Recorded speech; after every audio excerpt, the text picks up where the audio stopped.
there, you amazing viewers and subscribers. Welcome to another Doctor Who ranking video. So, as you can tell, here's my massive list. So, in today, I'm going to be ranking all of the Doctor's companions. Yes, and some of this video will not include like James Corden's character, Jackson Legg, Michelle Ryan, and other side characters that have actually been in the TARDIS. I'm actually focusing on the ones that have actually travelled with the Doctor or been there when he's like about to regenerate, sort of thing. So now there have been in total 49 companions so far that has travelled with the Doctor, during from William Hartnell all the way down to Jodie Whittaker. So in this, I have put my I was going to do my top 10, but I thought no, not top 10. So, in 49th place, I have put Dodo, the First Doctor's companion. Now, she feels absolutely rubbish to me. I mean, we've only got 3 existing episodes of her story. Well, yeah, 3, which is the Gunfighters, the Ark, and of course, the War Machines. Now, I do have an audio, the Ancestral Toymaker, and the Savages. No, the Savages is no. That's just the Ancestral Toymaker and the Massacre. No, well, pardon me. Her character just doesn't really develop as much people as they say she does. I have spoken to some people like this. I absolutely think she's the weakest 60s companions. So in 48th place, I have put Mel Bush. Now, Mel has travelled with the 6th and 7th Doctors in season 23 and 24. I don't like Mel. I think her screaming just absolutely does my head in. It's just one of those things you just want to say, shut up. 47th place, I have put Clara, played by Jenna Coleman. Now, I personally don't really like Clara. I think she should have left after series 8. I don't mind her like with the Matt Smith's last couple of episodes in series 7B, but when she is a companion to the 12th Doctor, the Doctor just simply becomes her bitch, and I just really don't like that. And the way she tries to control the Doctor, I just absolutely think that's absolutely a shit sort of thing to do for a companion sort of wise. So yeah, I don't really care for Clara that much. 46, I have put Adam Mitchell, who travelled with the Doctor in the End of Dalek, and of course in The Long Game. Oh, I don't really care for Adam. I just think he's a bit of a knobhead, someone that Rose develops a crush on, and then it doesn't really go far. He just until he turns into a massive knobhead. I just really don't care for him, to be honest with you. 45 place, I have put Chameleon. Now, Chameleon travelled with the 5th Doctor in 2 stories, which I've just reviewed, and I absolutely think these 2 stories, he's just side charactered so much just so he can become like the Master's tool, and I just don't really think that's a good way to have a kind of an android sort of person. So in 44th place, I have put Captain Yates from the John Perry era. I just think Yates is a bit bossy. I just don't actually really connect with his character that often. I really don't. I mean, in the Invasion of Dinosaurs, when he betrays them, it doesn't feel much as a betrayal because I just think he doesn't really suit in well with the unit stuff. 43 place, I have put Rory Williams, who travelled with the 11th Doctor in series 5, 6 and 7 part 1. Rory was basically just brought in to be Amy Pond's partner and then husband. And he's just one of those characters that just keep dying, and it's just like it's doing my head in the amount of times he dies and stuff. So 42th place, I have put Rose Tyler, played by Billie Piper. Now I prefer Rose with series 1, and she would have been a lot higher in this list, but because of series 2, where she literally does no character development and falls in love with the 10th Doctor, it just really does my head in so much, so I just don't really care for her. It's just a shame because in series 1 she's absolutely brilliantly well done in series 1. In series 2 it's just like shit. I just don't really give a crap about that one. 41st place, I have put Sergeant Benton. Now, don't get me wrong, I do like Sergeant Benton, but he's not such of a strong character. I don't really think he's that strong in a way. He's just one of those things that just so the Brigadier can be tell him what to do.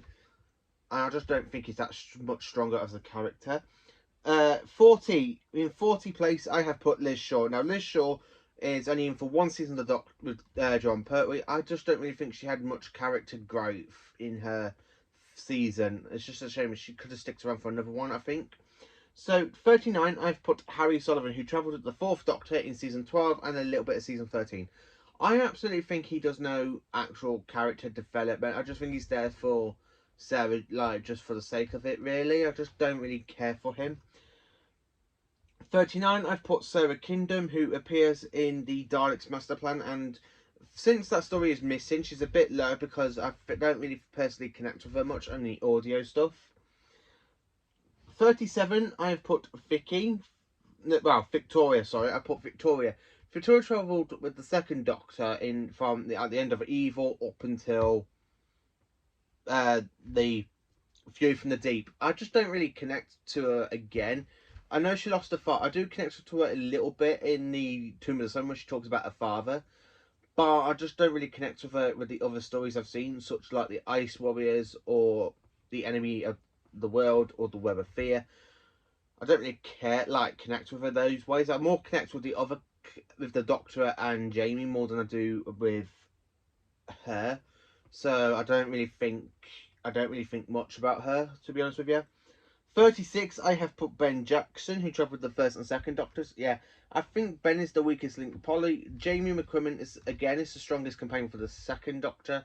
I think Polly's round about the 3rd strongest. I just don't really connect with her that much, with him that much. I just really don't. Sorry, Ben. Now, 35 is another modern companion, and it is Yaz. Series 11 and 12 kind of focused more on Graham and Ryan, and Yaz was just more like side character. I do like Yaz, I just wish she had a bit more, so hopefully in Series 12 she has a bit more of a character development and stuff, so yeah, Yaz. 34, I've put Ramona 1. So Ramona 1 I do like, but not as much as I do for the other companions. That is above her. Although she's only in like for one season, I think she does do like a bit of a character development in the Pirate Planet and other stuff, but I just don't really kind of connect to her as I do with other companions. 33, I've put Stephen Taylor. Now, Stephen Taylor travelled with the 1st Doctor at the end of season 2 and a little bit of season 3 because he leaves in season 3. I just don't really think much about him. I just think he's just trying to be another like Ian Chesterton sort of character, and it doesn't work well. 32, I put Katarina, who came in the Mythmakers, and then she dies in the Daleks Master Plan. I think she has more of a character sort of development in Doctor Who than Stephen does.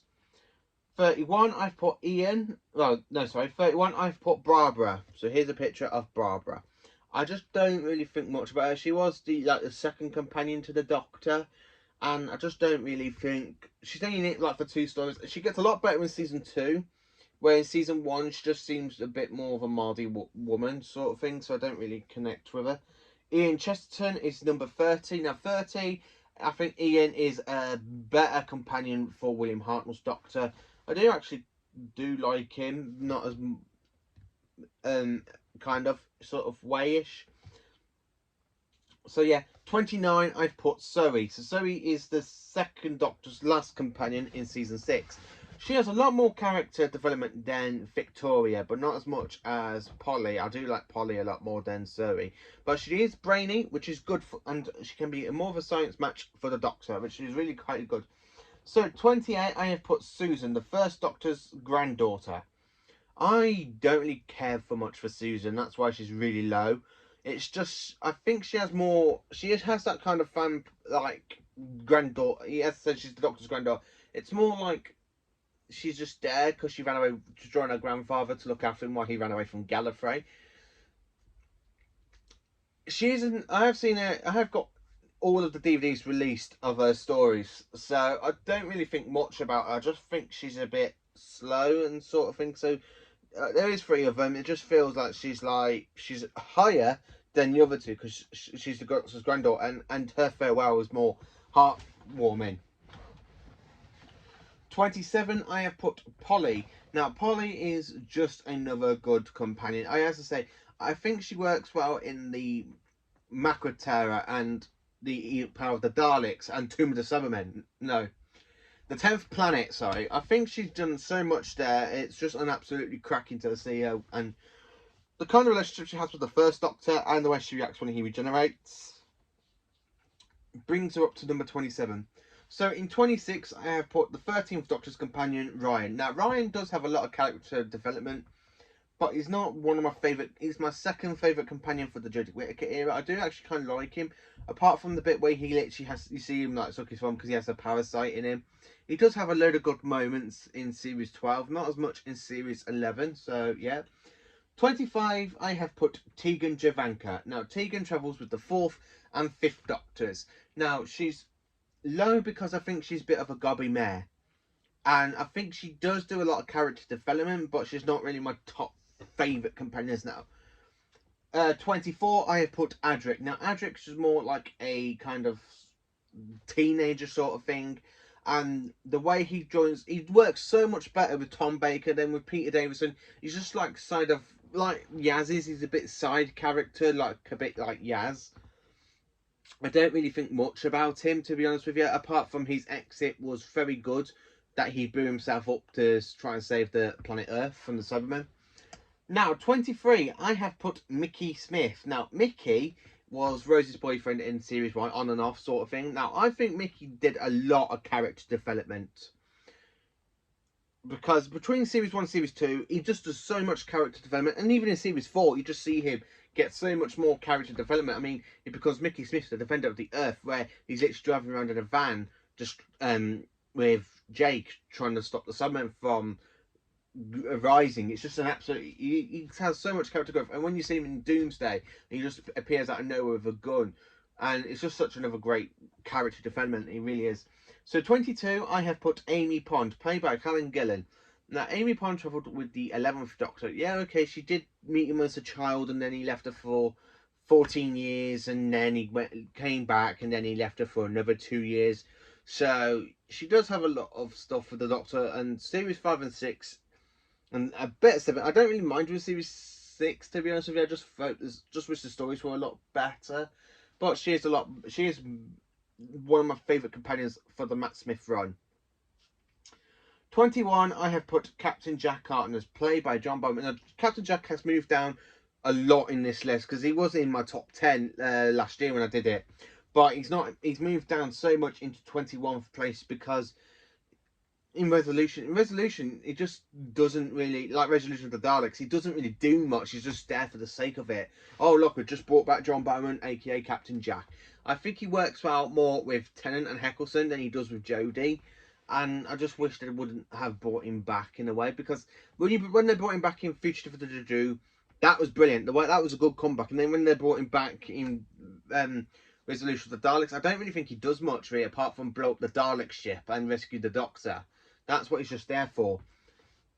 So, in number 20, I have put Martha Jones. Martha Jones appeared in 2 seasons of Doctor Who.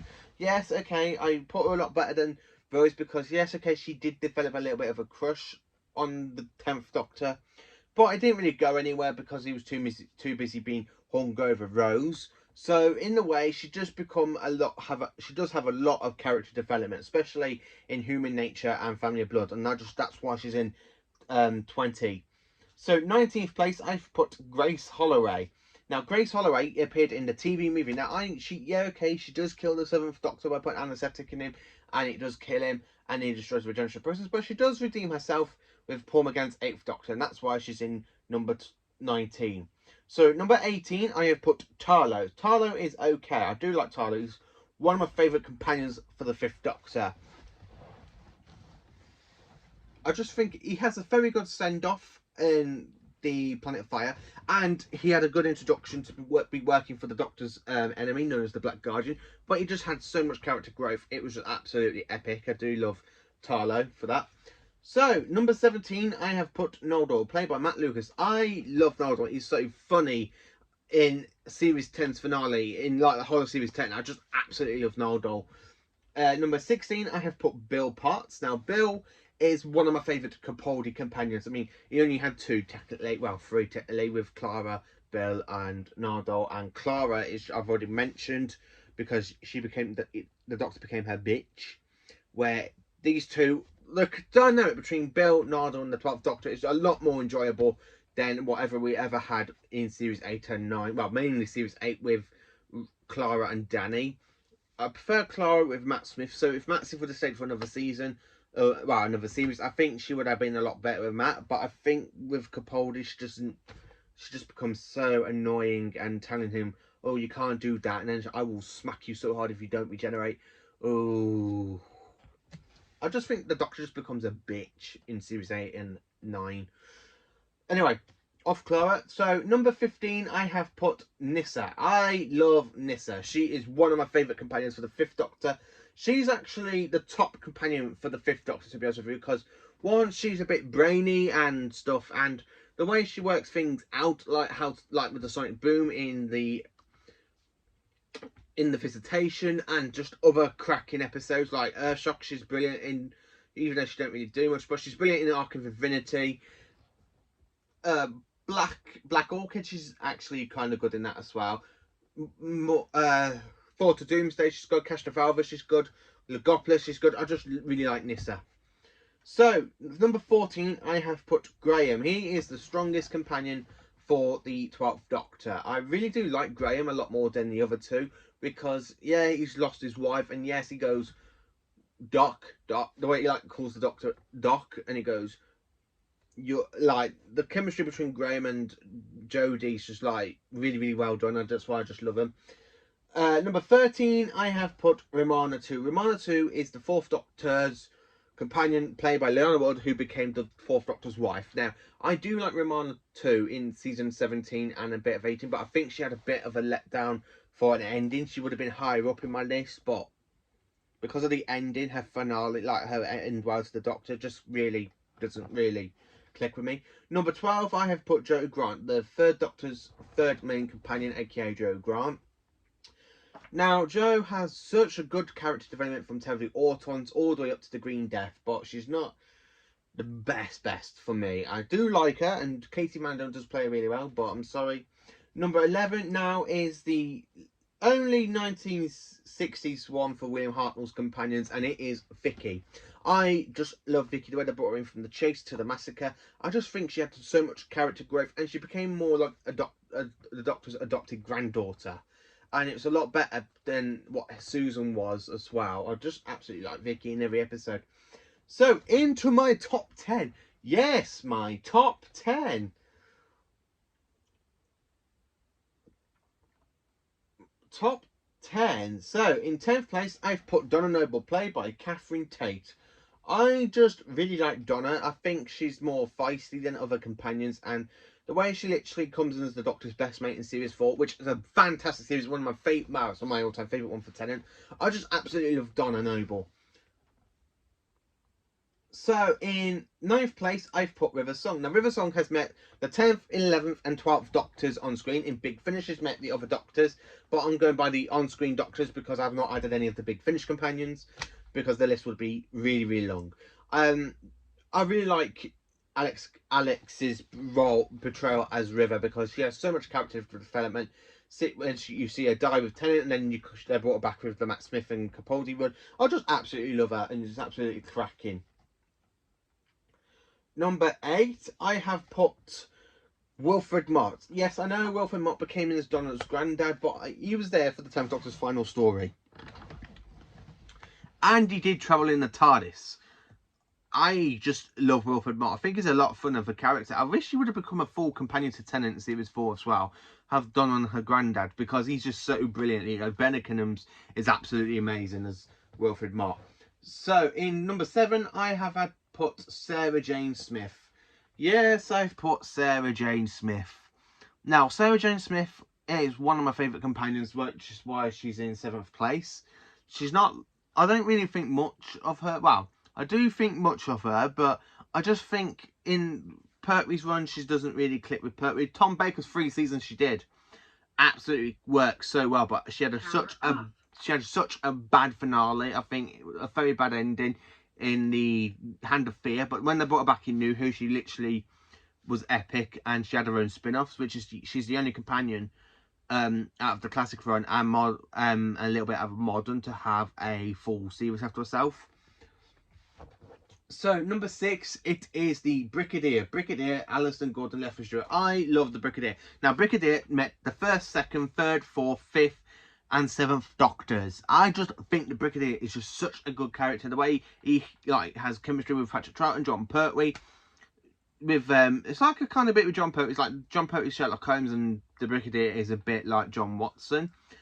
And it's just such a very, very kind of good dynamic between them two. He's brilliant with Tom. I love him in Tom in his 2 stories. And he's brilliant with Peter Davison in the 2 stories we've seen for Peter, which is Mourning Undead and the 5 Doctors. And then, of course, in Battlefield. I just love Battlefield for McCoy. It's a really good way to bring him back. I just love the Brigadier. Number 5, I have put K9. I love K9. Now, there have been 4 different marks of K9, but I class them all as one. Because K9 Mark 1 stayed on Gallifrey with Leela, K9 Mark 2 stayed in East Space with Ramona, K9 Mark 3 and 4 were given to Sarah Jane Smith. I just do like K9. He's a very interesting companion. I do like a little robot dog myself. I really do like K9. So, number 4. Now, number 4, I have put Perry Brown. Yes, I have put Perry in 4th place because it's Perry. I mean, she's good with Peter Davison in The Planet of Fire and, of course, The Case of Androzani. I really like her with Colin Baker because the way them two just bicker and argue, and she's literally trying to put the Doctor in his place, and the Doctor's just like, I'm not having that. I like how she literally does that between the 6th Doctor in season 22, but their friendship do mellow in a little bit of season 23. So yeah, I do like Perry, played by Nicola Bryant. Number 3, I have put Leela. I like Leela. She's just absolutely a feisty woman. I love her. When she literally just goes, shall I kill him now, Doctor? And the way she literally just throws a knife in nearly every episode. I just love it. And the way she is there with guns and stuff. She's just a fantastic companion to the 4th Doctor. I do like Leela. Number 2, I have put Jamie McQuimmen. I do like Jamie, as I say. He's the strongest companion for the 2nd Doctor. He's in nearly all of episodes of Patrick Troughton apart from one, which is Power of the Daleks. He's literally in it from the Highlands to the War Games. I just really like Jamie. He's such a fun character, and he has a lot of character development over the course of his run with Patrick Troughton. He's just a brilliant character. So, number 1, my all-time favourite companion is no other than Ace, who is the 7th Doctor's companion and the last companion to classic Doctor Who. I just love her because 1, she takes on a Cyberman with a slingshot. 2, she beats up a Dalek with a baseball bat. 3, she takes on another Dalek with a rocket launcher. Ace is just literally the best companion, and she has such a good character arc in season 26, where every from Ghostlight, The Curse of Fenric and Survival focus on her a little bit, which I do like. And then she's really strong in season 25 as well, and even in her introduction. So this is how I rank all of the Doctor's companions. Let me know in the comments what you think of the Doctor's companions. Which ones do you like? Which ones do you hate? Let me know. And thank you for watching. Please do like, subscribe and share to my channel. And I will be back on later on today for another Doctor Who review. Or, well, it'll be 2 actually. One be a review and one be a DVD review. So thank you for watching. Have a fantastic day.